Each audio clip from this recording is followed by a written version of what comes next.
শেখ হাসিনার বিচার চায় না বাংলাদেশে কেউ আছে আমার তো জানা নেই।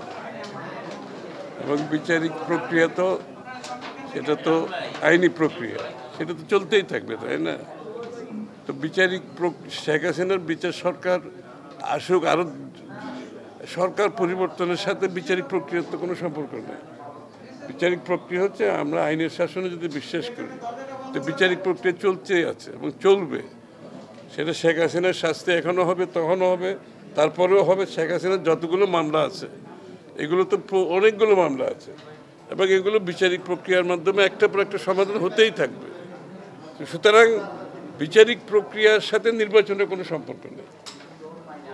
আমরা যদি বিচার বিভাগের স্বাধীনতায় বিশ্বাস করি, যেটা আমরা মনে করি একটা বাংলাদেশে এখন একটা বিচার বিভাগ সঠিকভাবে কাজ করছে, এবং বিচার বিভাগ অনেকটা আমরা মনে করি কি বলে ইন্ডিপেন্ডেন্ট, এবং বিচার বিভাগের যে পরিবর্তন আসছে তার মাধ্যমে বিচার বিভাগ আরও ভালোভাবে কাজ করবে, এটা তো চলতেই থাকবে। তো সুতরাং এই হাসিনার আওয়ামী লীগের যারা দুঃশাসনের সাথে যত সবার বিচার হতে হবে, তাই না? হাসিনার তো বটেই। সুতরাং বিচারের সাথে নির্বাচনের কোনো সম্পর্ক আমরা তো দেখতে পাচ্ছি না এখানে। এটা তো বিচারিক প্রক্রিয়া চলতেই থাকবে, এটা তো কোনো জায়গায় থেমে যাবে না। শেখ হাসিনার বিচারের পরে তো বিচারিক প্রক্রিয়া থেমে যাবে তা তো না, তারপরেও তো বিচার আছে, আরও লোকের বিচার আছে, হাসিনার তো বিচার আছেই। নাগরিক পার্টি এটার সাথে নির্বাচনের কি সম্পর্ক সেটা তো বোঝা মুশকিল। সবাই নাগরিক পার্টির আহ্বায়ক বলেছেন আমরা আজকে এটার জন্য হবে না নির্বাচন, কালকে আরেকটার জন্য হবে না, পরশু আরেকটার জন্য, কত কথাই তো শুনতেছি। এই সমস্ত কথাবার্তা বলে নির্বাচন ব্যবস্থা, গণতান্ত্রিক ব্যবস্থাকে পিছিয়ে নেওয়ার কোনো সুযোগ নাই, কোনো সুযোগ নাই। এটা একদম পরিষ্কার কথা। এই সমস্ত আজকে একটা, কালকে একটা, পরশু একটা আমরা বক্তব্য রাখবো, এর মাধ্যমে কোনো বিচারিক এখন আবার আমরা নতুন কথা শুনতে পাচ্ছি। সুতরাং এগুলোর বলে তো নির্বাচন ব্যবস্থার, গণতান্ত্রিক ব্যবস্থাকে পিছিয়ে নেওয়ার কোনো সুযোগ নাই। একদিন যাচ্ছে বাংলাদেশে অনির্বাচিত সরকার, অগণতান্ত্রিক। আমরা যে গণতন্ত্রের জন্য আমরা যুদ্ধ করেছি, জীবন দিয়েছি, ত্যাগ করেছি, একটি জনগণের কাছে তার ক্ষমতা মালিকানা ফিরিয়ে দেওয়ার জন্য, তার নির্বাচিত সরকারের জন্য, এবং যারা জনগণের কাছে দায়বদ্ধ থাকবে, জবাবদিহি থাকবে, শেখ হাসিনার বিচারের জন্য দায়ী থাকবে।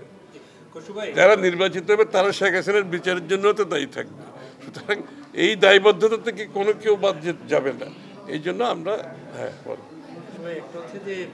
এই সরকার তো প্রায় 7 মাস চলবে, সামনে রমজান, এই যে রমজান চলছে, সামনে সরকারের এখন বাজার ব্যবস্থায় যে কন্ট্রোল অথবা সিন্ডিকেট অনেকে বলে ভাঙতে পারেনি, এটার পেছনে এখনো কি কারণ মনে করছেন, এবং বাজারের যে অবস্থা সেটা কি আপনি স্থিতিশীলতা বলবেন কিনা? ভোজ্য তেল অনেক জায়গায়। আমি একটা কথা আপনাদের বলি, একটা দেশের এই ধরনের সমস্যা, যে নিত্যপণ্যের দাম বলেন, আইন শৃঙ্খলা বলেন, বিভিন্ন সমস্যা, যেটা প্রতিদিন আপনারা বলছেন এটা বেড়েই চলছে এবং এটা প্রতিনিয়ত রিপোর্ট হচ্ছে, এটা তো আমি সত্যি কথা বলতে কি ব্যক্তিগতভাবে এরকম একটি অনির্বাচিত সরকারের পক্ষে এটা ট্যাকেল করা খুবই ডিফিকাল্ট।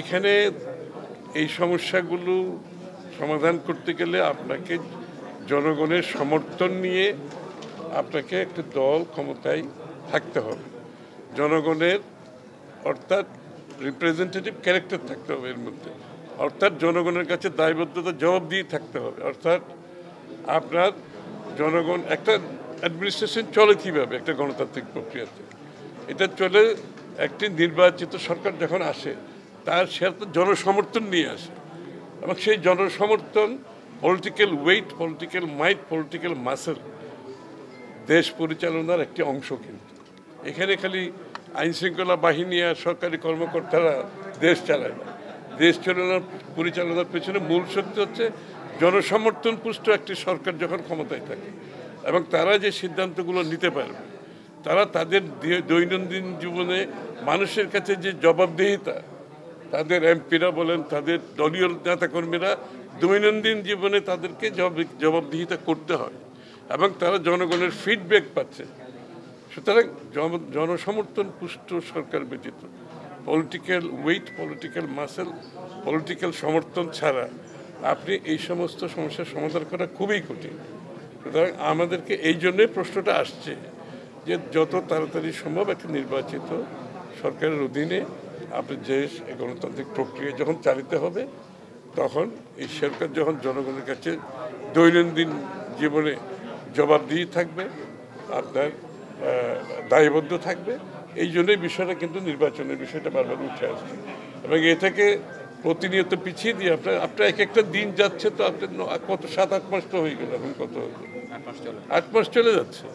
বাংলাদেশে কোনো নির্বাচিত সরকার নেই, বাংলাদেশে কোনো প্রতিনিধিরা দেশ চালাচ্ছে না, জনগণের প্রতিনিধিরা দেশ চালাচ্ছে না। এই জনগণের কাছে বর্তমান সরকারের দায়বদ্ধতা বলে সেইভাবে নির্বাচিতভাবে দায়বদ্ধতা যেটা আছে সেটাও তাদের কাছে নাই।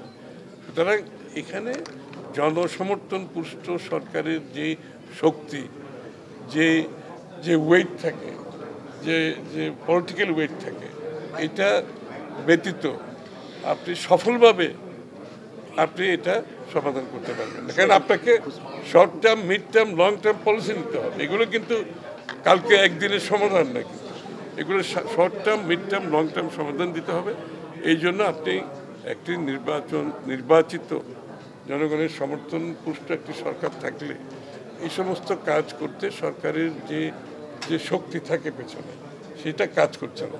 সেটা আইন শৃঙ্খলা বাহিনী সরকারি কর্মকর্তা একা দেশ চালায় না, দেশ চালায় জনগণের সমর্থন নিয়ে। একটা সরকার যখন আসে, দেশের জনগণের সমর্থন কিন্তু সেখানে থাকতে হয়। সুতরাং সেই বিষয়টা আজকে অনুপস্থিত। নাগরিক পার্টির সভাপতি বলেছেন গণপরিষদের ভোট এবং জাতীয় নির্বাচন একসাথে চলতে পারে। এই বয়ানটাও কি আসলে মনে করেন কিনা যে আরেকটা সম্পূর্ণ প্রশ্ন করি সাথে, যে ওনারা সেকেন্ড রিপাবলিকের কথা বলছেন, যদিও আপনি এটা নিয়ে কথা বলেছেন, কোনো সমস্যা নাই। বাংলাদেশে কি এরকম পরিস্থিতি হয়েছে? আমরা এই 16 বছর আমরা যুদ্ধ করেছি, ত্যাগ স্বীকার করেছি, প্রাণ দিয়েছি। বাংলাদেশের মানুষ, 16 কোটি মানুষ এর আন্দোলনের মাধ্যমে শেখ হাসিনাকে, স্বৈরাচারকে বিদায় করার উদ্দেশ্য ছিল একটা গণতান্ত্রিক পরিবেশ সৃষ্টি হবে, গণতান্ত্রিক প্রক্রিয়া চালু হবে, বাংলাদেশের জনগণ তাদের স্বাধীনভাবে কথা বলতে পারবে, দল গঠন করতে পারবে, তাদের মতামত প্রকাশ করতে পারবে, তাদের মতামত জনগণের কাছে নিয়ে যেতে পারবে। সুতরাং যে কোনো দল তাদের মতামত নিয়ে আসতে পারে, সেখানে কোনো সমস্যা নেই। তো কিন্তু সেই মতামত যদি আমাদের সেই মতামতের সিদ্ধান্তে যখন আপনাকে আসতে হবে, মতামত তো সবারই থাকতে হবে। আমাদেরও 31 দফা এই সংস্কার প্রস্তাব আছে না, এটা তো আমরা চাইলে কালকে বাস্তবায়ন করতে পারবো, আমাকে জনগণের কাছে যেতে হবে। সুতরাং যেখানে সকলের মতামত থাকবে, কিন্তু যেখানে ঐক্যমত হবে সেটার সমাধান খুব সহজ। আর যেখানে ঐক্যমত হবে না, সেটা আপনি জনগণের কাছে যেতে হবে। আগামী নির্বাচনে আপনার যে ইচ্ছা, আপনার যে প্রত্যাশা, আপনার যে চিন্তা, সেটা যদি আপনি বাস্তবায়ন করতে চান, সেটা যদি ঐক্যমতের মাধ্যমে না হয়, আপনাকে জনগণের কাছে যেতে হবে। আগামী নির্বাচন ম্যান্ডেট নিয়ে আসেন, সংসদে আসেন, সংসদে আলোচনা হবে, বিতর্ক হবে, সংসদে পাস হবে। সোজা কথা, ঐক্যমতের পরিপ্রেক্ষিতে যে সমস্ত সিদ্ধান্ত আসবে সেখানে কারো তো কোনো সমস্যা নেই। কিন্তু আমি এটা প্রস্তাব করছি, এটা হতে হবে, এটা করতে হবে, এই ধরনের মন মানসিকতা যদি থাকে, তাহলে তো আমরা আবার শেখ হাসিনার কথা মনে পড়ে যায় আমাদের, তাই না? আমরা এটা বলছি, আমরা এটা করব, এটার আগে ওইটা হবে, এগুলো তো হবে যেখানে ঐক্যমত হলে ভালো। ঐক্যমত না হলে আপনাকে জনগণের কাছে যেতে হবে ম্যান্ডেটের জন্য। আগামী নির্বাচনে আপনি ম্যান্ডেটের জন্য যান জনগণের কাছে, জনগণ যাদেরকে ম্যান্ডেট দেবে সেগুলো বাস্তবায়ন হবে। সোজা কথা, দ্বিতীয় কোনো পত্র নাই, পত্র একটাই।